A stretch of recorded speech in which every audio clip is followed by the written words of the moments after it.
Hi, everybody. I'm here to go over the other historic psychology stuff slides with you today. So let's get into it. What was happening in 1864 ish, around that time? Well, here, the American Civil War was 1861 to 65. Abraham Lincoln was reelected in 64. In 1863, the Emancipation Proclamation happened, issued by Lincoln, and this freed enslaved people in Confederate states only, not border states. In 1865, the 13th Amendment abolished slavery except as punishment for a crime. In June 19th, Juneteenth now, the holiday, 1865, Union troops announced freedom in Texas, and this is now a U.S. federal holiday.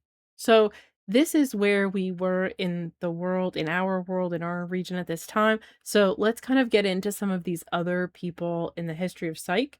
And this woman was the first person we're going to talk about is Mary Whiton Calkins, and she was born in 1863. So if you think about that, that's kind of the era that she grew up in. And so she was kind of forging her way, in a time when secondary or, higher education was not something that women were able to really do freely. So let's talk a little bit about that. And I tried to put the places that these people are from, so we're not just seeing, Europe or, or like a few specific schools. So she was from Connecticut.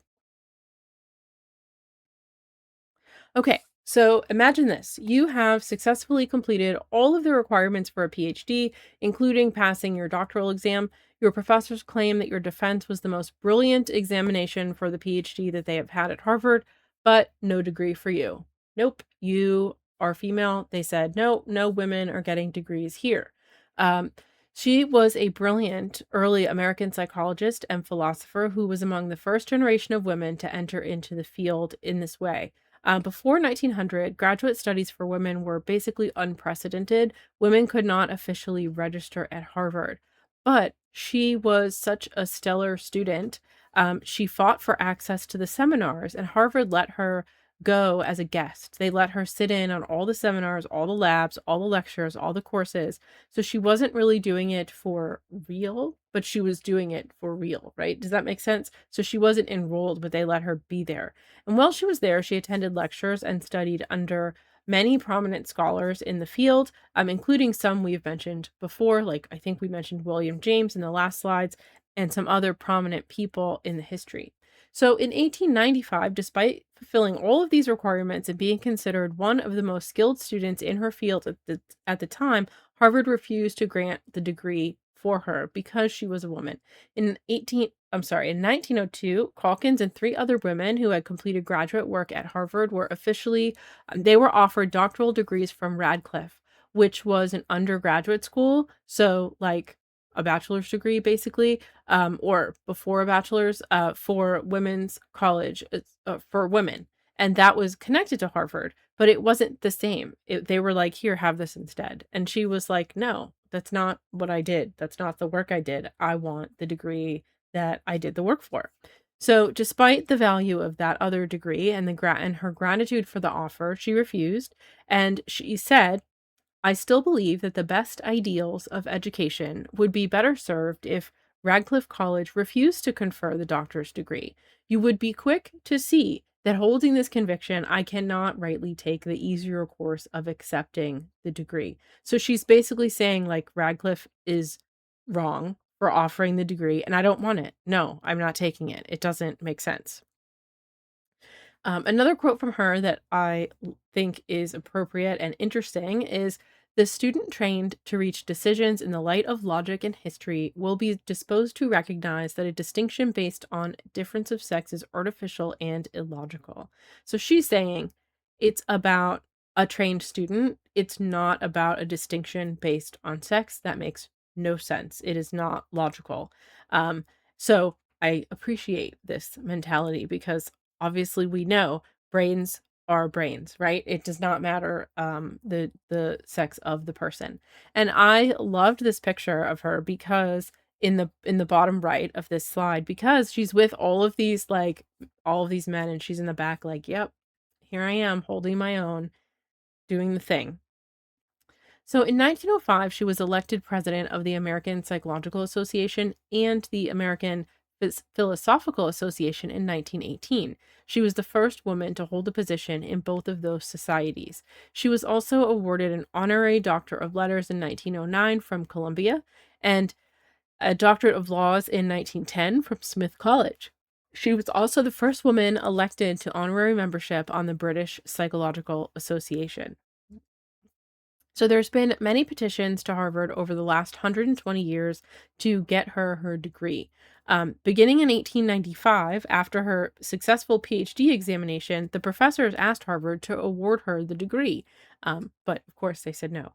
Then in 1927, there was a petition by 13 prominent alumni who also requested that she be recognized for her successful defense. Still no. In 2002, psychologist Karen Boatwright and her students at Kalamazoo College petitioned Harvard to grant this degree. Still, in 2002, they said no. And again in 2005, the Society for the Psychology of Women, a division of the APA, urged Harvard to recognize her for her efforts. In all cases, Harvard's response has been no. Their reasoning is that women were not officially admitted to the university at that time. So, achievements of Calkins included being elected the 14th president of the APA and the first woman to hold a seat in office there. She also established one of the first experimental psych labs in the country at Wellesley College. And she published 4 books and over 100 papers. That's so many in psychology and philosophy, and was ranked 12th in a list of the 50 most eminent psychologists in the US in 1903. So after the refusal of her degree, she continued working. She continued studying, and she revolved her research around developing a system of scientific self-psychology. She was most known for both her work in self-psychology and the paired association technique. So she proposed the self-psychology theory with the idea that psychology is based on the conscious self. The paired association method or paired associates method was the connection between two unrelated words, a stimulus word and a response word.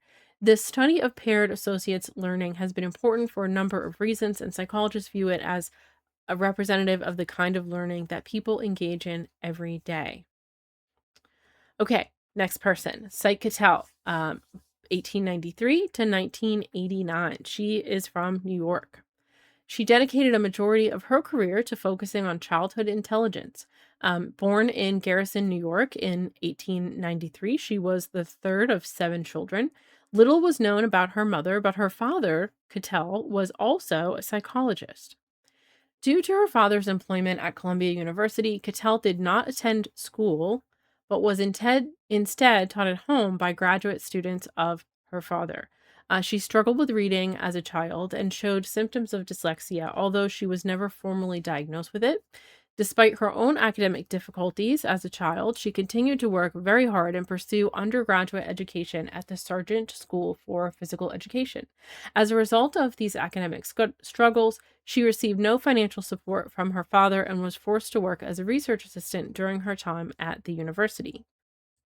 She spent 1919 to 1921 conducting statistical analyses, which would be used in her father's third edition publication, American Men of Science.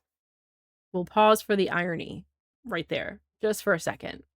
He wouldn't pay for her to go to school, he wouldn't support her, and then he used her data in his book. Yeah, okay. So then she went on to pursue further education at Cornell University, but could not receive a formal degree there because she never got a high school diploma. Because remember, her father didn't send her to school. He had his students teach her instead. So she didn't have an official high school diploma. Eventually, though, she did go on to study at Harvard, where she received her master's and a doctorate of education in 1925 and 27. She was the first woman to earn that degree. And during her time at Harvard, she worked. Sorry, I have a sneezing poodle behind me. You good? Okay. During her time at Harvard, she worked at the Psychoeducation Clinic and made contributions to the Harvard Growth Study. And the work that she conducted there was primarily focused on measures of childhood growth and calculating correlations between that and school standing.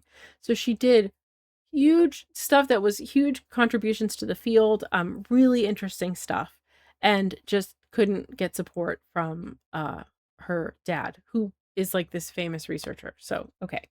In 1940, she published a book called The Measurement of Intelligence in Infants and Young Children, which introduced the Cattell Infant Intelligence Scale. She was never married, but she adopted 2 children, in the 1930s, and she was one of the first unmarried women in the US to adopt a child. I think that's cool in itself. Retirement laws in the US forced her to retire at the age of 70, but that wasn't really how she rolled. So she continued to write columns in her local newspaper. She published another book, and in this other book, she outlined solutions to common problems that children faced. She spent the rest of her life in Pennsylvania, where she died in 1989. She was 95 when she passed away.